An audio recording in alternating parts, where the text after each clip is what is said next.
We are back and we are live. It is Fight IQ presented by RotoWire. UFC 291 from the baddest motherfuckers in the DFS space. I go by Sniper MMA, joined as always by the co-hosts, the analysts, the important guys of the show, as I'm going to ho-hum along and apparently forget salaries, as Joe would say. We got Chris, exclamation point, in the podcast studio for all of us who are, near 40. Remember Panic at the Disco? That is that reference. Really. And Joe, better known as Sun Tzu. Guys, are you ready to I guess continue the glorious lineage of the BMF title? All kidding aside, it is for a non-title fight card. It's a pretty strong card. I'm looking forward to the fights. What are you guys thinking? You guys ready for some action? I think they're intriguing fights here. I wouldn't say, as far as stakes, besides the main and the co-main, of course. As far as stakes, I don't really know. Like I'm a little bit intrigued to see Kevin Holland, Michael Chiesa, but it's not like a fight. It's not, but it's not like a fight that has stakes on anything really. I mean, whoever wins is just gonna go on and fight more mid card in the division. Wait, I can give you a fun breakdown of this card in 30 seconds. You ready? Go for it. I think Gaethje beating, always a fun fighter to watch, even if she sucks. Seberger is always fun to watch. I think Darius Flowers is going to pull a big upset. We'll get there. Kopylov Ribeiro is a fun fight. Vergara Salvador, it sucks. No. I agree that they're fun. There's not a lot of stakes. Is all. Yeah, I heard a rumor earlier in the week that you don't need.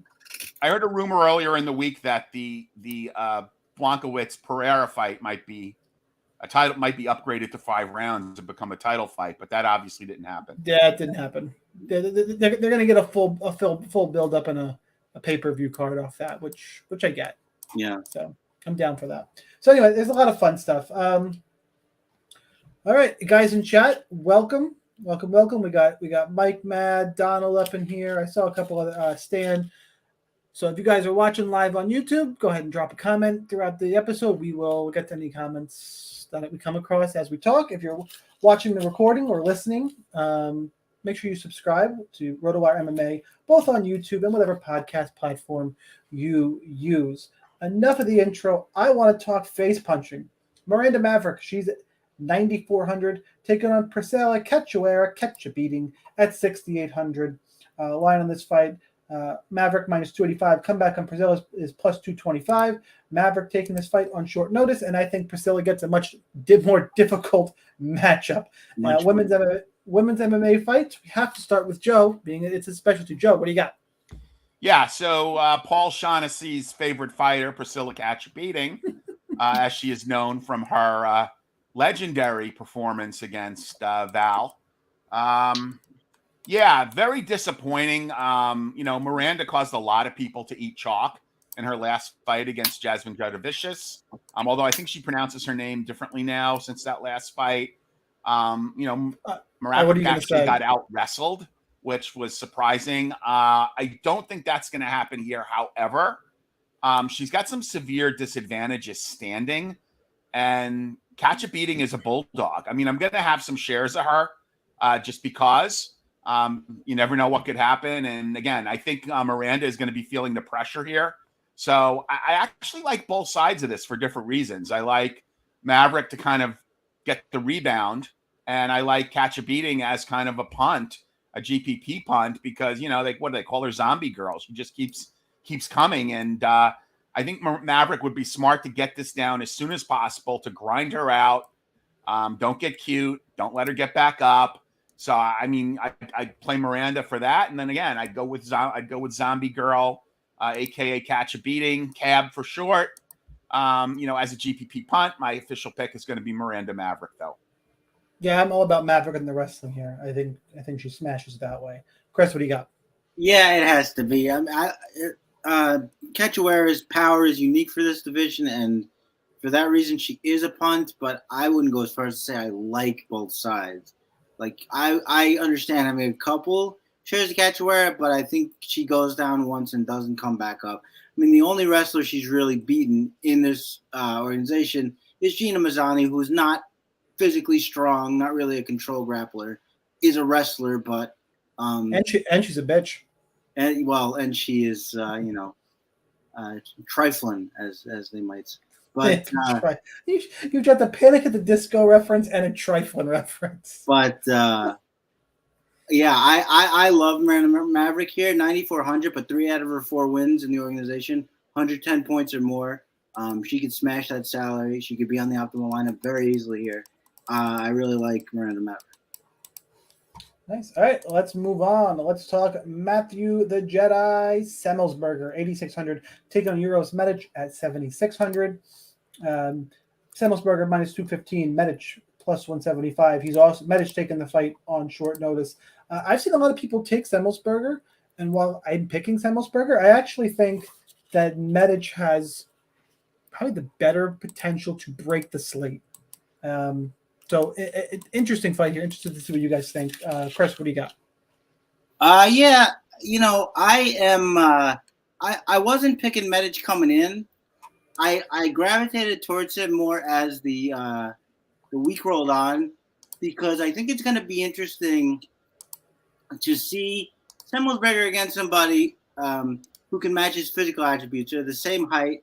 Seberger still has a little bit more reach, but I think Seberger, his frame for this division, I think really gets him through a lot of fights, and his aggressiveness and his power. But I think Medic might be the more powerful guy here.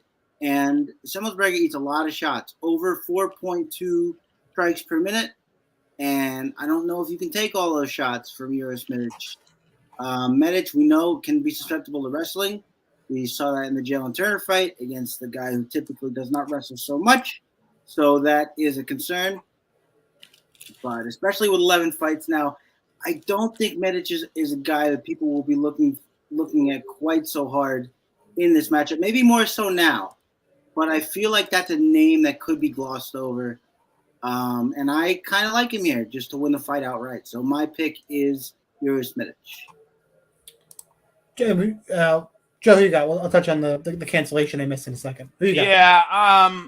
And look, I think Euros is live here. I really do. His 2 wins, he scored really well on DraftKings. Well north of 100 points, and I think Seberger's a good athlete, but he's been beaten several times. Wow. I mean, it's interesting. The first lineup I built, I usually like to build one lineup as soon as salaries drop. And the first lineup I built actually had Medic in it. I don't know. I mean, it wasn't as much because I thought, of the upset. I felt that it was a good GPP play. Alaska FC. Yeah. I guess since we're down a fight, there's not a lot of underdogs. I felt Pereira was going to be the highest owned underdog at 7.4K at plus 120. I don't think he was going to be. I definitely think he was. But anyway, we can talk about that. I know you like flowers. I'll go with the upset here. That's going to be the upset. I'm going to be on the other side of the world on that one, and I will tell you. I don't think you are, dude. Honestly, I don't think you are. That'll be interesting. We'll talk about that later. Actually, not even that much later because we don't have that many fights to get to today. Yeah. So, but we'll talk about that here in a hot second. All right, let's go and go to the next fight. We got look who we're at. Jake Matthews 9,300, Darius Flowers 6,900. Matthews minus 275, Flowers is plus 220. My breakdown, I'll let these guys go really in depth. My quick version is that I don't think Matthews is that good. I know he's been in the UFC a long time, and he's gotten by on some athleticism, and he's talented in that way. He's I'm not saying he's a bad fighter. The problem is, I think Darius Flowers is legit. And that's really all it takes against Matthews. My problem with it, and he has improved the grappling. He's big, he's strong, he's physical, he's explosive. My concern about the Flowers pick in general is his fight being an elevation, and he's taken on short notice. But I still feel like I'm getting a good price on Flowers, and I feel like the dude is so explosive and strong. I really feel like he could finish Jake Matthews. Define legit for me. Look, he's winning fights at the top level, towards the top level of LFA. Can we stop shitting on LFA? No. It's not Alaska FC. like Well, he is, and he's continued to improve. I think he's explosive. I think the physicality is going to be interesting for Matthews. I think Matthews is the better technician. He's got the better experience, clearly. But interested to see how this fight plays out. But I'm taking the shot. And I will say, if Flowers is going to be 10%, I can be over the field. And my cash game build, it's a little gross, but I landed on Jake Matthews, and I'm like, well, the field's going to be all over him. I can just do that and be over the field in tournaments and kind of get the best of both worlds. And I am trending towards seeing Matthews being chalky. I am on the opposite side of the universe, I think. But Joe, do I have some support? Actually, we got look, Matthews is 0-3 outside of Australia, right?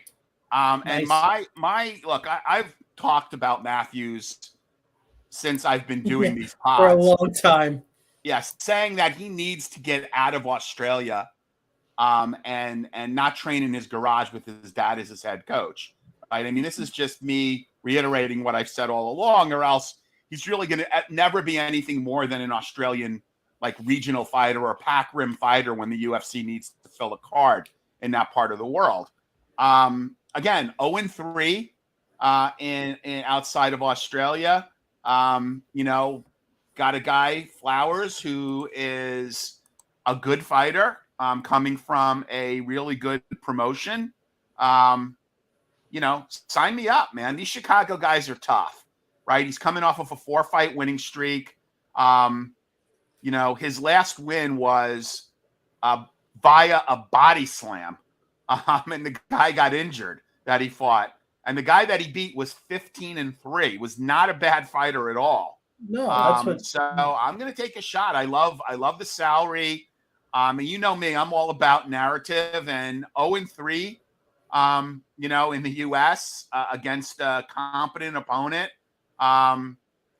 Give me a shot with Flowers here. Chris, who you got? So obviously, I'm going to take you wild dog havers back to earth.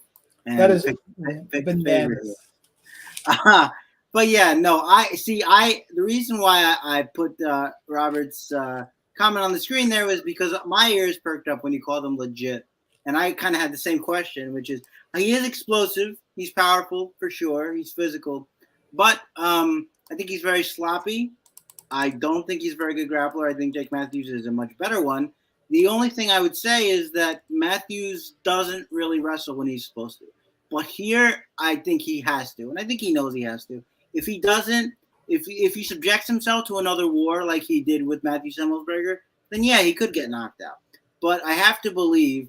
And then when he took down Seberger finally in round 3, he had success there. So I have to believe that he's going to realize where his bread is buttered here. Joe mentioned the elevation. You mentioned the short notice. You're going to want to tire this guy out as well. I don't really see what you guys are seeing in terms of Darius Flowers' technical wonderkind, but I think that I'm not saying he's a technical. Oh no, that's not what I said. I don't think he needs that against Matthews. Don't be putting words in my mouth. He's definitely, but no, he's definitely. I don't want to say it's for every fight, but with 11 fights, and a fight that can finish, a fighter that can finish, definitely a guy to look at more. But I don't mind going a little bit contrarian pay up here because these guys that are big and powerful come up from regional scenes. We've seen them implode. I won't mention. I guess I won't mention Braxton Smith because you guys are convinced. Oh, that he's no. Braxton Smith was. I'm just happy, and you see Braxton Smith popped hot. Did you see that? Yeah. He still popped. You're not gonna see him for 2 years. I was like, right. Damn, what a loss! What a loss for the world. Well, no, that'd be the best thing for him, really. I mean, he could go. Oh, he's gonna spend a couple of years eating Twinkies. He's not gonna get in shape. Come on. But yeah, I have to think Matthews just kind of has the poise, if nothing else, to win this fight. As long as he doesn't get knocked out in the first 3 minutes, I think it's him, and I think he'll do it by finish. So I'm going to take Jake Matthews. I gotta read Alan's comment. All right, I'll let you do the honor. I'll put it on Joe's fan club, the president of the Joe fan club. Chris, your hair is in old form. We lost the Thompson fight. He was also on Pereira. Everybody on chat wants Chris to get a Coleman. He just flat out refuses. I think just to piss you guys off. I think he might Coleman if you guys stop talking about it. Maybe. I am defiant to the bitter end, my friends. Well, you all should know that about me. Unfortunately, I don't have any major dogs on this card, but I did try. We pulled out Flowers. You're slacking. Yeah. Roman Kopylov, 9,000. Take on Claudio Ribeiro, 7,200. A line on this fight. Kopylov is minus 200. Ribeiro, the comeback is plus 165. The next two dogs are the ones getting most of the talk, I feel like, and that's here, Ribeiro and Salvador. But we'll start here with Kopylov and Ribeiro. Chris, you're first. Who you got? Yeah, I picked. Actually, I don't remember. I may have picked Joe Holmes begrudgingly against Ribeiro, just because he's the kind of guy who I don't like to pick here, because I don't think he's the kind of guy who should be able to win fights at this level. He leg kicks hard and throws windmills, and he showed a little bit more grappling in his last fight. Kopylov showed some takedowns as well. He's going to be the far more technical fighter. He should just be able to pick Ribeiro apart and dodge the big windmills. If it does turn into a grappling match, it's a little more interesting. Though I still do favor Kopylov, because even in that last fight with Joe Holmes, it looked like Ribeiro was slowing down, even in a fight where he was basically dominant. So that's hard to trust. And especially against a technician like Kopylov, if he can't land the big shot, he might really be in trouble. So I hate to keep going with all the favorites here, but I got to pick Kopylov on this one. Joe, who you on? I'm on Kopylov. I mean, I think it's – I don't even know if it's first round or bust for Ribeiro. I think it's maybe first couple minutes or bust. For that reason, I'll have a little bit of ownership in GPPs, but some people I respect are pretty high on Kopylov. If you look at Mayo Media Network, Brett Apley does a weekly kind of quick picks where he gives his best tournament play, his best cash play, his salary saver, and he goes over a fight, and his tournament play was Kopylov. And it's somewhat of an ownership play as well. He did not believe that Kopylov was going to get the ownership at his price point as others in the same range, which I tend to agree with. So I'm that was enough to just, not that I was ever on the fence, but that was enough for me to actually take a second look at Kopylov. So I'm on Kopylov pretty strongly here.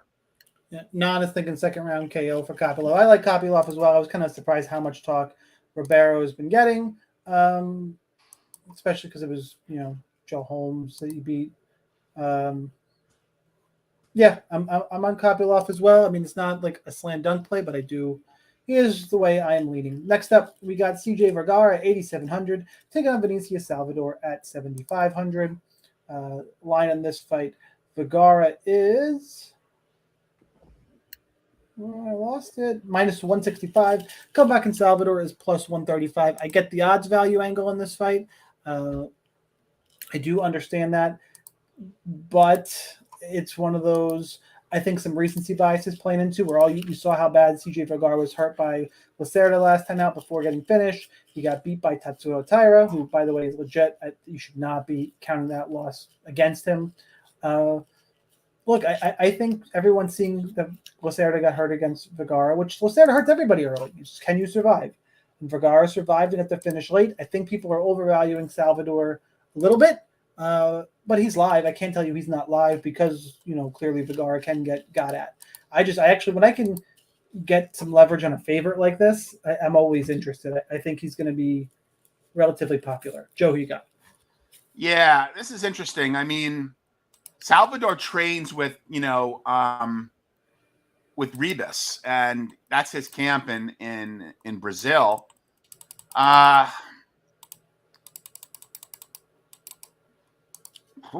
don't know. I mean, I see he's getting some love. He had a knockout against Shannon Ross on the Contender Series. We all know what a turd Shannon Ross is. Yeah, he turned out to be real bad. He had a unanimous decision loss against Altamirano, where he was at minus 115. It was pretty much an even fight.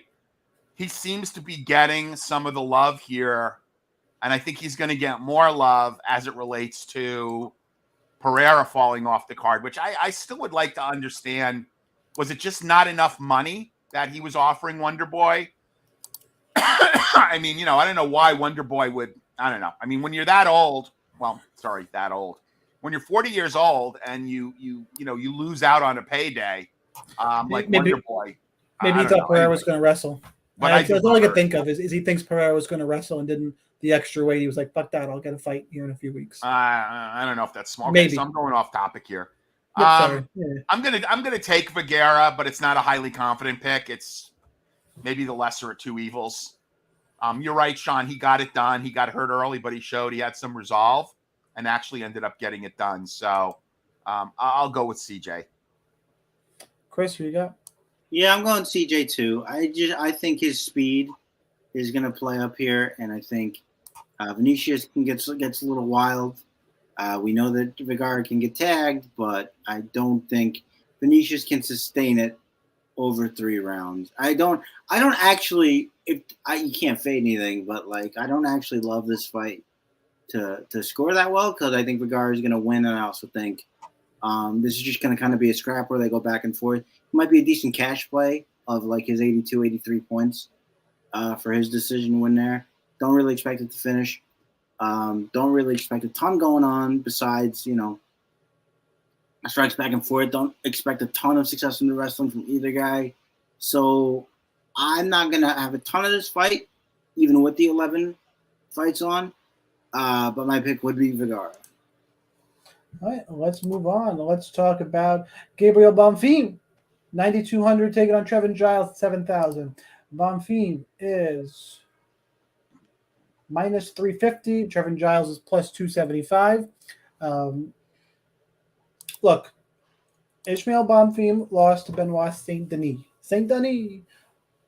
Gabriel Bonfim has always been better, and he's run through guys much better than Trevin Giles. Like, run through them. I know Trevin Giles is a vet. He's been around a while. I think Bonfim has beaten guys just like him. So my pick is Bonfim.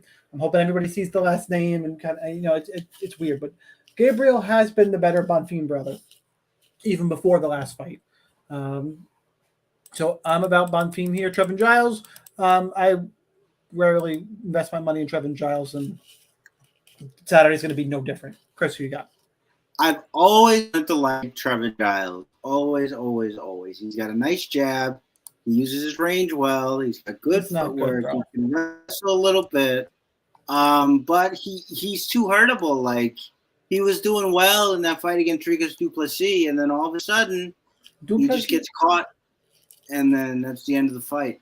I wouldn't go as far as to pick him, but Bonfim, like, if you watch that Minor Lazzez fight, it's basically just a minute of chaos, and then he wraps up a guillotine from a very, like, here, let me just feed you my neck kind of takedown, and submits him. I don't know if Bonfim, I think it is, let me put it this way. I think it would be prudent, especially with the 11 fights, I'll say it again for like the 7th time for those who are counting, to test if Bonfim, how many fights are there? I believe 11 fights? No, I can't be right. I'll figure it out later. But I think it would be prudent to test if Bonfim belongs here, because what I saw in that Lazzez fight, it was only a couple minutes, but it was just sort of wild flailing and the guillotine. And whatever you want to say about Trevin Giles, he's composed. He knows how he wants to fight. Can he get bum rushed? Absolutely. I mean, I guess I kind of told a fib. When I wrote this up, I didn't actually make a pick. I wrote it up as a prize picks play. So that leaves me kind of free to move around and think about this a little more. And so maybe I do like Trevin Giles a little bit more. I absolutely accept that he can get chin checked here in a very major way. But failing that, I want to test Bonfim's mettle here a little bit. I want to see what he's made of against, as you say, Shaun, a vet, a guy who can really keep his composure, and let's see what he's got. So maybe I told a little bit of fib earlier. Maybe I will pick Trevin Giles in the spotlight. Gross. Joe, did you go for this fight? Not yet. No, I mean, look, I get that Giles is coming off of believe it or not, a 2-fight win streak. This Bonfim is supposed to be the better of the two Bonfim brothers. He is. Obviously, coming off of, I actually faded the brother in the last fight, feeling that coming off the win in Brazil, he was getting over bet, and I like the other side of that fight.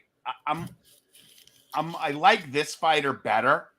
I don't know if maybe the line is a little bit too wide, and maybe it's worth having a share of Giles, especially considering the altitude and the fact that this fight is not in Brazil. As a matter of fact, I don't know if you could get any further from Brazil, and I don't mean literally, than Salt Lake City, Utah. So like, I know what you mean. I'm picking up what you're putting down, Joe. I spent some time there. Actually not a bad city. Food sucks, but other than that, So look, I like Bonfim, and I like Bonfim a lot, especially because I have a legendary card of his for Rainmakers. So I am definitely high on Bonfim for that. I also think he's a better fighter, so I'm going to pick him here. But if you're playing multiple lineups, I would not fade Giles. I would certainly have a few shares of Giles here. Again, this is a fight that's not in Brazil. So take that into account. Both brothers won. They were hyped up by the crowd last time. I do think this is the better of the brothers, so I don't expect a repeat of what happened with Israel. But I like Bonfim here. All right, before we go to the next fight, we're going to take a quick minute for all our wonderful podcast sponsors. Everybody on YouTube who just watched us awkwardly stare there. I don't know a better way to do that. If you got something, go ahead and let us know. But let's head to the main part. That's why I did the finger gun. I thought maybe that was. Please don't do that again. It's Okay. creepy. It gives me weird uncle in a motel vibe. All right, Kevin Holland, 8,400, taking on Michael Chiesa, 7,800. A line on this fight. Holland is minus 145. Chiesa plus 120. Chiesa has not fought in about 2 years now. It's pretty simple. Can Holland to stop a takedown? He's shown limited ability to do that in the past. I kind of think. I mean, the issue is the layoff. I think, and I'm having a hard time with that. So I think I'm going to begrudgingly pick Holland because I'm not comfortable with the layoff and how just. Chiesa's never been a great wrestler, good grappler, but it's just one of those I'm back and forth on. I'm leaning towards Holland, but I actually think Chiesa, regardless, is the better DraftKings play because if he wins, it's probably takedowns and a submission. So that's my quick breakdown for the fight. Chris, who you got? Yeah, I have to take Chiesa here. I mean, he's still big for the weight class. He's gonna try to get the fight to the floor, even if he's not that good at it. I think just the strength alone will get this done. And once he gets to the floor, we've seen Kevin Holland either has no interest or can't get up. Either way, I think Chiesa is a tough out. Tough to knock him out. Has looked a little better on the feet in recent fights. Now, you're not going to blow anybody away. He's never going to be at Kevin Holland's level, but he might be more apt to stand there and not get absolutely thrashed for a few minutes than he would have been in the past. It has been a couple years, but the bottom line is I have to, especially since he's taken this hard stance against wrestling to the point where, I mean, we're not going to talk about Wonder Boy anymore, so I can say it here, to the point where, like, he can fall into mount and then just get up because that's not where he wants to be. Just very bizarre stuff. I don't know what his deal is with wrestling, but I know that I haven't seen him beat a wrestler in quite some time. And I'm not going to start here with the pick, so I got to take my Chiesa. Joe, who you got? I think Holland has got a lot of the metrics here. I also think his jiu-jitsu is better than Chiesa's. Travis Lutter black belt. Like he's legit. People forget. Yeah, and he could throw up a submission, which is why he's not as focused on his wrestling, because he feels that he could work a sub from his back, and Chiesa's has gotten subbed. The other issue is Chiesa a fighter or is he a broadcaster? I don't know. Is this a last payday as a fighter before he he wanders off into broadcasting land. You know, I told you I'm all about the narrative. This is narrative street 101 right here. You got a guy who is undersized. I don't care what Chris says. He's undersized. You know, Kevin is a middleweight coming down to welterweight, and Chiesa is a 155er who couldn't make 155, so he's fighting at 170. So I think that Kevin has the length, he has the strength, he has the jiu-jitsu. If he could keep this standing for more than, say, 3 minutes at a time, I think he finishes Chiesa. Yes, the risk is that Chiesa gets him down and rides him out and just sucks away minutes with control time. And by virtue of that, you know, wins a decision. I would kind of look at the over here. I'm a little afraid, though, that Chiesa gets pieced up, because if there is a finish, I see it coming from Holland. But, you know, the over could be interesting. I don't know what the odds are. I haven't looked at it. I haven't actually made any bets yet on this card, although I'm kind of looking at a few right now. So give me Kevin Holland here. The fight is pretty closely lined. You definitely should have a couple of shares of Chiesa. If Chiesa wins, I do believe it would be by decision. But now we're down a fight. So, you know, you really need to have, if you're doing GPPs, you really do need to have both sides of most of these fights. So, give me Holland. I gotta go into to chat here for a second. Clipper Mirror, control the means of hair cuttery. Again, taking a shot at Chris's hair. Love it. Flashes up. Chris, come on. Let's see. That's old news, man. I can't. I know, but I gotta go. I gotta go down. Somebody told me to make a joke for who? Where was it? Oh, Rob said make a joke in terms. I'm not that funny. Also, we're not allowed to talk during that. Otherwise, yeah, it's gotta be silence. I guess. I mean, could try to get some naked lady playing cards and hold those up, but I don't know how Jake's gonna feel about that. And then Joe, everybody saw your phone up, so they want to know whose DMs you're sliding into. It was actually I was actually texting my daughter, believe it or not. Oh, I was gonna guess that Nina, since you Nina drama, man. She's the only person that keeps me less than semi-retired from Twitter. I love that girl. I think she's funny as all. Obviously, there's some physical attributes there, but like you got to watch her interviews. She is absolutely hilarious. Did you see the Bobby King interview with Dana White where she gave him a $2,500 check for his birthday so that he could pay Whitey Bulger off and go back to Boston? I thought that was absolutely hilarious. Dana White thought it was funny. He's like, Bulger's dead. He's like, but yeah, you got to follow. Give that girl a follow. Nina Drama. You saw the Bobby King, right? Like, also very funny. You saw Bobby King and her yesterday? That was a good one. I love it. I mean, how King slipped into her DMs. That was very funny. 2 years ago. All right, anyway. Yep. Speaking of Bobby Green, Bobby King Green, 9,500, taking on the ghost of Tony Ferguson at 6,700. Line on this fight. Bobby Green's minus 400, Tony Ferguson's plus 300. Look, say what you want about Tony Ferguson, and I just did. I think he shot. He is on a 5-fight losing streak, but 4 of those names are Gaethje, Dubronx, Dariush, Chandler. The Nate Diaz one is where you start. I don't have an argument anymore. And look, he's past his prime. I get it. Bobby Green, this is his retirement fight, I believe. Should be fun, but I actually think there's a little bit of value here on Ferguson, in that if we get, I don't think Bobby Green's going to spark him in the first minute.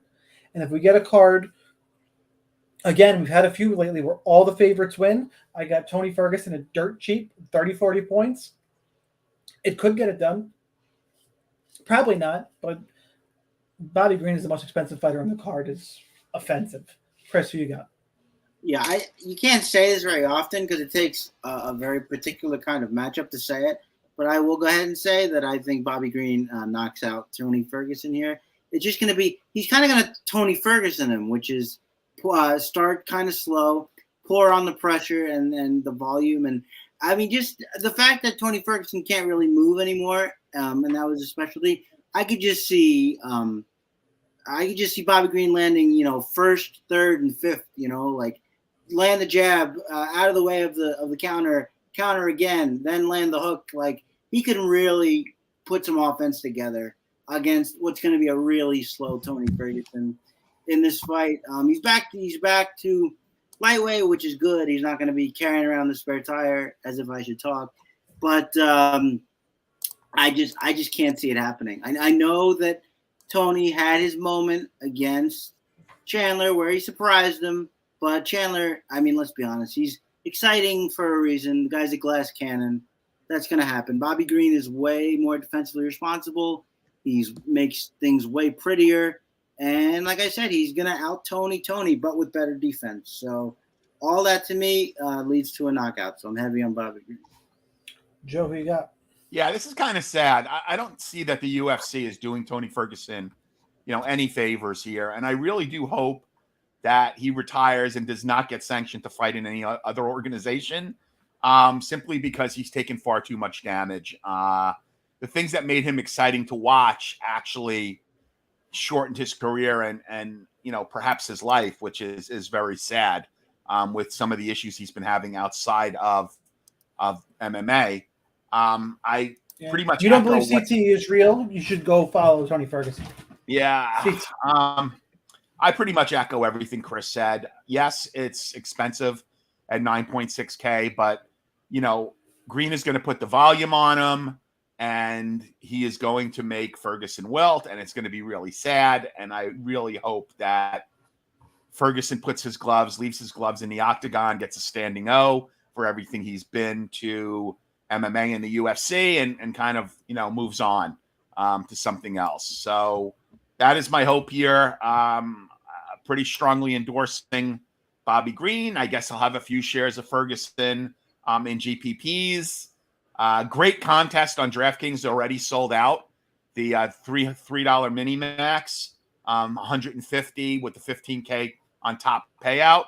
They actually have a second iteration of that contest out now with 5,000 on top. So, there's going to be, I'm going to have a few shares of Ferguson in that contest, but I really do like Green. Yeah, Ferguson's not going to do that. He's going to fight until it's going to be sad. He said he wants 5 more, and I believe him. Yeah. So, all right, let's talk Marcos Rogerio de Lima. Peizao is 8,500. Taking on the Black Beast Derek Lewis at 7,700. Line on this fight is Peizao is minus 220. Derek Lewis plus 185. That feels wide to me. I know Derek Lewis, again, it was going to look, okay, he's lost 4 of the last 5. He lost to Cyril Gane. He lost to Tai Tuivasa. He lost to Sergey Pavlovich, who I think is going to be champion soon, by the way. And Sergey Spivak is a nightmare matchup. But that's what it comes down to. I don't want to hear about the history in this. I want to hear about the matchup. Peizao is going to look to grapple. Can he get Derek Lewis down, or is he going to end up unconscious on the way in? I mean, unless you're going to tell me Derek Lewis is like he's given up and he's just collecting a paycheck, I mean, I guess. And then we're looking into the psyche of the fighters, and maybe. But skill for skill, I think Peizao, I want a ton of this fight. I think it's a coin flip. I think plus 185 is wide. That's why I'm going to take Lewis, because I think he can land a big shot. I don't think Peizao is tough enough like a Tai Tuivasa or a good enough wrestler. Like Spivak is a better grappler than Peizao. Let's make that clear too. So I'm leaning towards Lewis and what I think is a coin flip. Now, if Peizao gets it down, he's going to have all the success in the world. I want a ton of this fight. I'm interested in that everyone's writing off Derek Lewis, and Peizao isn't that good. Would it really surprise you if Derek Lewis put up 115? Would it really surprise anybody? I don't think so. Really? I think 115. Would it surprise you if he put up 5? 125. That's what I. No. In either case, would it surprise me? No, but then I'll play plenty. I'll play plenty. But Derek Lewis doesn't. But Derek Lewis doesn't have the sustained offense to put up 115, even if he wins. He's going to put up all you got to do to get 115 is get a knockout in the first minute. Yeah, Lewis has got no floor. He's got absolutely no floor. This is a pure GPP fight. 100% GPP. But I think Lewis is being undervalued here. And Chris kind of echoed it. Like, I'm looking at ownership projections are like 15-20% Derek Lewis. That's fucking insane. Insane for the upside. Okay, to be clear, I'll take my turn. I think that I don't actually disagree with you. I think it is wide because my whole read on this fight coming in was, on paper, Pizarro should destroy him. He's faster. He's wrestles. He's got a legit top submission game. The leg kicks. The problem is he never looks as good as he can because he's only got one round in him, and then he has to limp to the finish line. And Derek Lewis holds his power late. He always has. Marcin Tybura, Alexander Volkov, obviously, et cetera, et cetera, et cetera. So, but that's also why I think a 115 is impossible, because I think the first round is going to be Pizarro's. I don't think he loses this first round. I think he probably gets him down in the first round. I think he does some stuff. If Derek Lewis can survive, that's where it gets interesting, because Pizarro can't finish. He always runs out of gas. Derek Lewis is, when Derek Lewis was a favorite, it was a nightmare to project him because he just doesn't put offense together. So it's like, yeah, a heavyweight who's a favorite and can knock a guy out should get him over 100, but more likely with Derek Lewis, it's like 88 to 90 because he doesn't really do that much. And I know that obviously, if not a better grappler, then Sergey Spivak is a more willing grappler and a more willing submission grappler, certainly. But be that as it may, the reason why I picked Derek Lewis in that fight, and I think the reason why a lot of people did, is we'd never seen that happen to Lewis before. His entire career, people would take him down, he would have a bad round, he would get up, and then he would finish them. But that was a complete domination, and that's got to make you pause, because then, like, if Pizarro gets him down, is that the end of it? Like, is that era of Derek Lewis where he just stands up and then gets the finish? Is that over? I mean, it could be. It's hard to completely trust Pizarro, so you have to have Lewis for the reasons I mentioned, but I think Pizarro has to be the pick. I mean, I can't see picking it the other way. Joe, who you got? Yeah, look.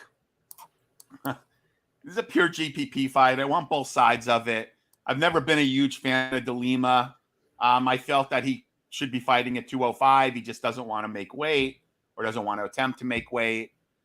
I suppose the question is how washed is Derek Lewis? He still has that power. I think if he could hit the Lima early, I mean, look, I'm going to pick the Lima here, but it's not a really encouraging pick. And I think that I would run far from this fight. If you're ever thinking of playing it in cash games, this is purely GPP. Have both sides. Remember, Lewis's floor is near zero. He does have a high ceiling, especially for his price. You got to like his price. So have shares of both sides in GPPs. But that's all this is a pure GPP fight. Yeah, I'm totally down with that. Yeah. All right, let's move on. Let's talk the co-main event of the evening. There, Alex Pereira, 8,000. Jan Blachowicz, 8,200. Jan's the favorite, -115 and slight. It's even pick him in some places. I got Pereira at -105. Jan should want to grapple here, and I don't think he's going to be able to, and I think Pereira is the better striker.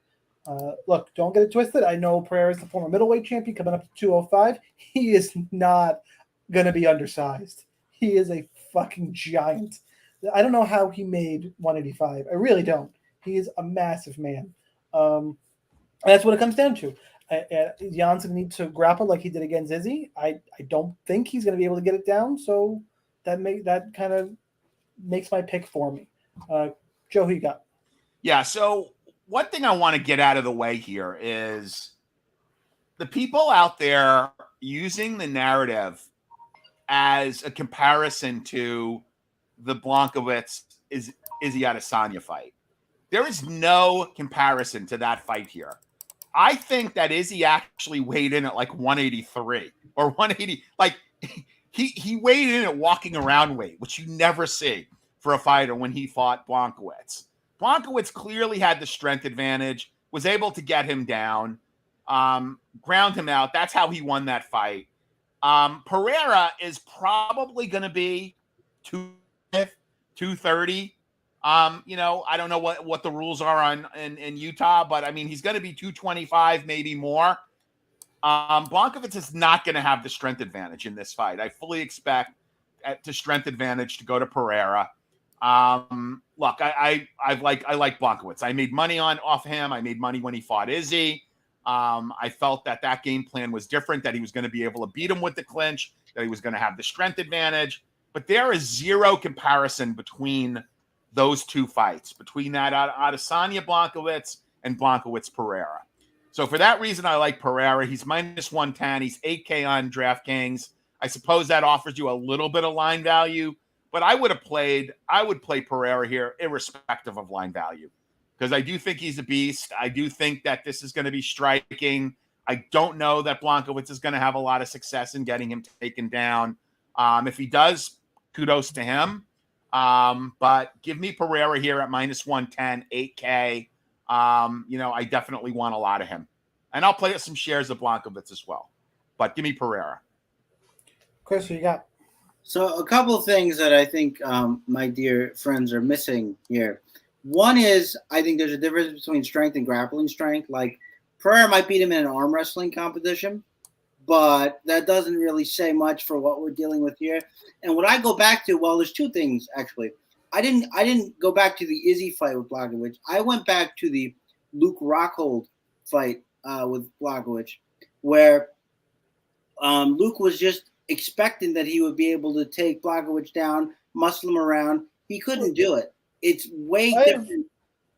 But Rockhold was a legit 185 or 2.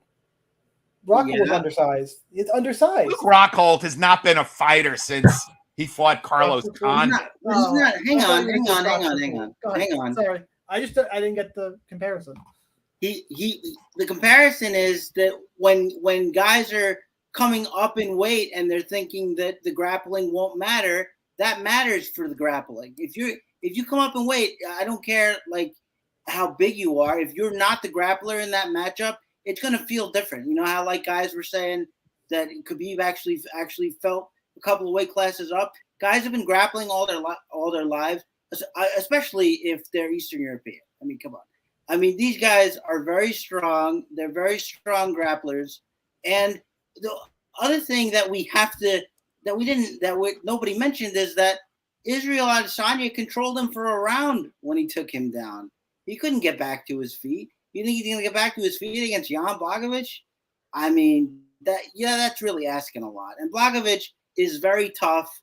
Last time he got stopped was years ago by Thiago Santos when he rushed forward. He doesn't do that anymore, at least not nearly as much. I expect him to eat some shots here. I expect him to weather the storm. And I expect him to weather the storm. Just looking at Joe's comment to the crowd there. You'll see it play out. Don't worry. But yeah, I'm actually quite surprised by the Pereira love from both you guys here. I expected one. I expected Shaun because he's a troublemaker. So I expected Shaun to do it. But the fact that you think Joe is the innocent one, your reads are all off. But yeah, I just can't see it here. I mean, if Izzy didn't take him down and control him for a round, maybe I wouldn't put as much stock into it. But guys, it was Israel Adesanya. The guy does not grapple. That has to be taken into account here. Unless you think that Pereira just sparks him out, which nobody has really ever done, then I just can't see it. I gotta take the Polish power here. The Polish grappler in this context, and that's Jan Blachowicz. All right, let's go to the main event. BMF title on the line between Dustin Poirier. He's 8,300. Justin Gaethje 7,900. Poirier is minus 145. Gaethje is plus 120. They fought once before. Poirier won via round, I believe there's 4. Why is that? Yeah, round 4. Knockout. Look, I won all this fight. Joe, I hope you're stacking this in cash games. This is just one of those. If I play cash, which I may not. Yeah, I'm not fucking around here. This is a fight. Just get in on and watch Justin Gaethje and Dustin Poirier do their thing, which is fight recklessly for a while, and it's going to be a ton of fun. I am looking forward to this fight. I lean towards the Poirier side, but I'm just going to slam on both sides. High variance, high volume, fun fight. Chris, you're first. Who you got? Yeah, I hate stacking in cash, and even I mean, I would have no choice if I were to play cash. You have to stack this fight. These guys are just going to beat the hell out of each other for at least, you would say, 2 or 3 rounds at least. Maybe get a finish a little quicker than that. Gotta lean to the Poirier side just for the technical ability, the ability to change game plans when he needs to.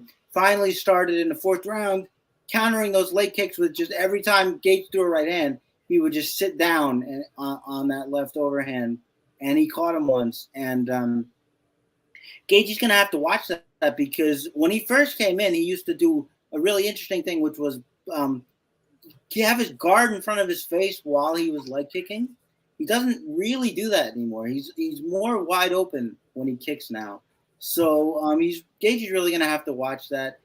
You can't say that Gaethje can't win this fight because Poirier's leg was obviously in severe trouble when that fight happened. We know how tough Dustin Poirier is. That Dustin Poirier, another guy who just does not get knocked out, doesn't quit, etc., etc., etc. So, nobody mentioned Conor McGregor. That fight never happened. So I think that the pick has to be Poirier. Obviously, you want Dustin in GPPs. Obviously, you want to stack this fight in cash. And it makes it a little uninteresting in a sense from a DraftKings perspective anyway, because you know exactly what you want to do with it. And the margins are so razor close. But like Shaun said, I think I have to go Poirier here just for the technique. Also think he's got a little more power. And he does have the wrestling if he chooses to do it. But, maybe Dustin's never been a great control grappler, so maybe Justin could just spring up when that does happen. But nonetheless, I have to go Poirier. Joe, who you got? Yeah, so I do want both sides of this fight. Hot take. Look, I'm discounting the 2 Conor McGregor fights because I don't think Conor McGregor. Those were easy fights for Poirier. I don't even know if he had to shower after those fights. They were really easy fights.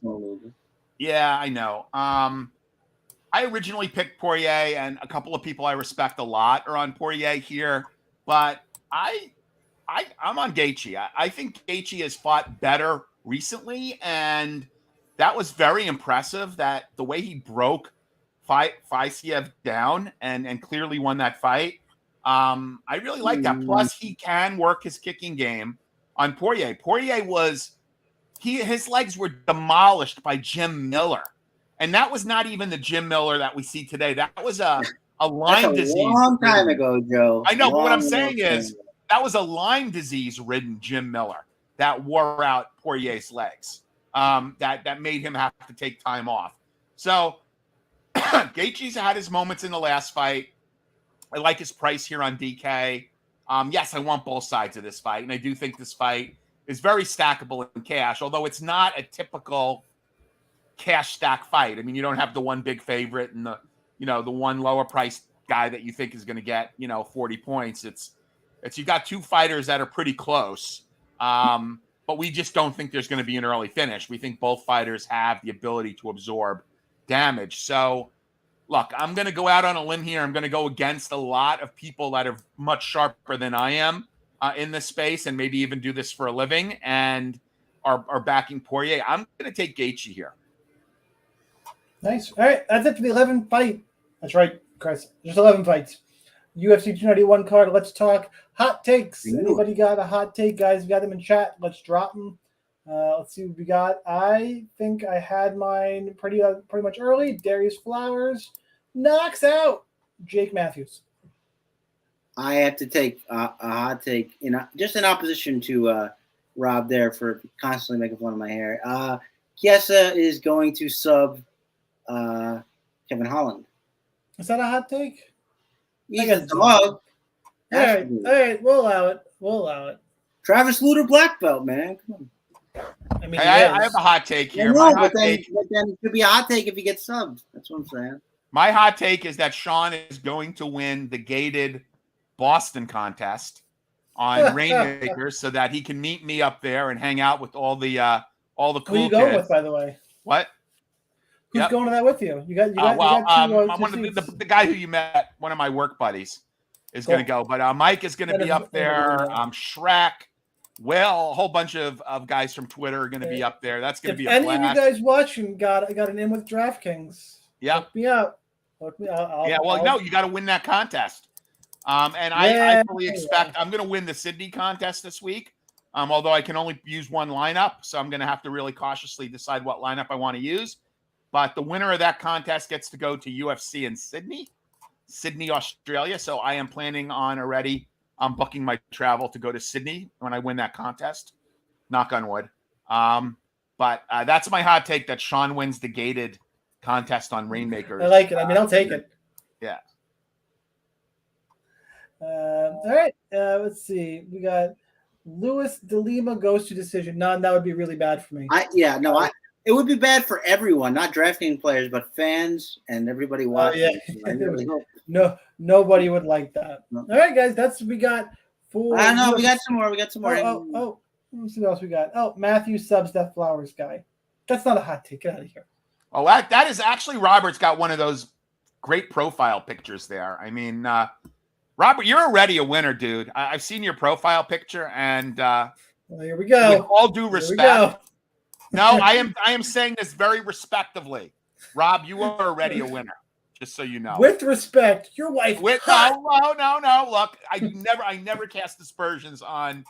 I never make crude comments about others, significant others. All right, so give a guy an invite to whatever that. You are already a winner, Rob. Look at that photo. Damn. I'm surprised you have time to play DFS. But thank you for watching our videos. Wow. You got anything else? I'm just gonna let this keep going. I'm enjoying this. I'm telling you, man, Rob is a winner, man. And you could tell her I said that. You are definitely a winner. Rob, you're a nice guy, but I think you might have overshot in your skis. You're going to insult him now? What happened here? This is why people like this show. I think it's all about the humor. Yeah. We're gonna have to figure something out for Boston, Shaun. I don't know what I may be at a DraftKings event. Maybe we could do this on a Thursday night, or for the Boston card. We'll have to figure it out. We will figure out as it gets closer. It's card. Right, guys, as I comb my hair. I love that. That's a good one, Rob. Yeah, that is a good one. Do you though? Maybe Rob does, not me. All right, guys. Thank you, guys. Here for UFC 291. Please like, subscribe everywhere, all that good stuff. I'm dying laughing right now. Oh, man. Rock and roll. Good luck in your contest, whatever you're doing. We will see you next time. Bye, everybody. Thank you. Peace out.